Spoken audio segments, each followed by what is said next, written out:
محبت کو الفاظ میں نہیں لہجوں میں تلاش کریں۔ الفاظ تو منافقین کے بھی بہت میٹھے ہوتے ہیں۔ روٹھ جانے کے بعد غلطی چاہے جس کی بھی ہو، بات کا آغاز وہی کرتا ہے جس کو بے پناہ محبت ہو۔ جب کسی کو کسی سے رشتے ختم کرنا ہو تو سب سے پہلے وہ اپنی زبان کی مٹھاس ختم کر دیتا ہے۔ کسی کے آنسو کو زمین پر گرنے سے پہلے اپنے دامن میں جذب کر لو، یہی انسانیت کا معراج ہے۔ اناؤ نفرتوں خود غرضیوں کے ٹھہرے پانی میں محبت گھولنے والے بڑے درویش ہوتے ہیں۔ کسی شخص کا آپ پر اعتماد کرنا آپ کے لیے باعث فخر ہے، اور آپ پر جب کوئی اعتماد کرے تو کوشش کرے کہ اس کا مان رکھے۔ عورت توجہ چاہتی ہے اور مرد ذہنی سکون۔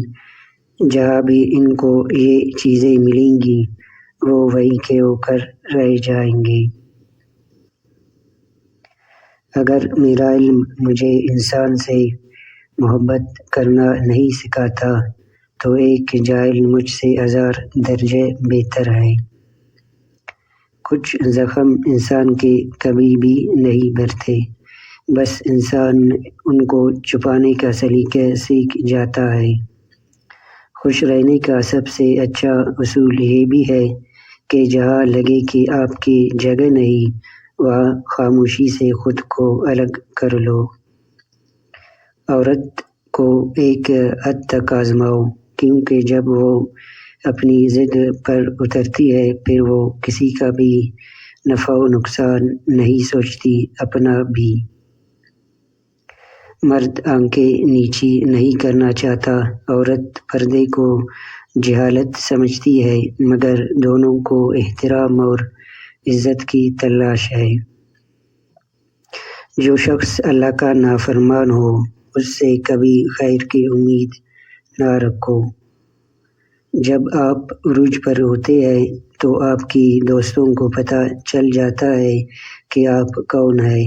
جب آپ زوال پر ہوتے ہیں تو آپ کو پتہ چل جاتا ہے کہ دوست کون ہے۔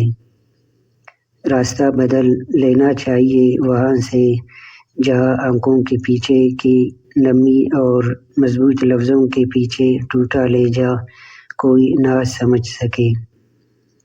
چاہے ہمارا گھر کتنا بھی بڑا ہو، ہمارے کپڑے کتنے ہی مہنگے ہوں، ہم کتنے ہی امیر ہوں، لیکن ہم سب کی قبریں ایک سی ہوں گی۔ جب رشتے سچے ہوں تو زیادہ سنبھالنے نہیں پڑتے، اور جن رشتوں کو زیادہ سنبھالنا پڑے وہ سچے نہیں ہوتے۔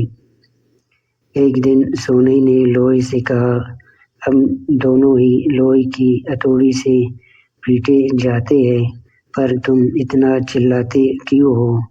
لوہا جب اپنا ہی اپنے کو مارتا ہے تو درد زیادہ ہو جاتا ہے۔ دوسروں کو بے سکون کرنے والا کبھی سکون نہیں پا سکتا۔ جن رشتوں کی بنیادوں میں جھوٹ کی ملاوٹ ہو وہ ایک سچ پر یوں زمین بوس ہوتے ہیں کہ پھر بہت سے سچ مل کر بھی ان کی دوبارہ تعمیر نہیں کر سکتے۔ شک ایک ایسی بیماری ہے جو انسان کا سکون ختم کر دیتی ہے۔ دو باتیں ساری زندگی کام آئیں گی، ایک غصے کی حالت میں کوئی فیصلہ نہ کرنا اور خوشی کی حالت میں کوئی وعدہ نہ کرنا۔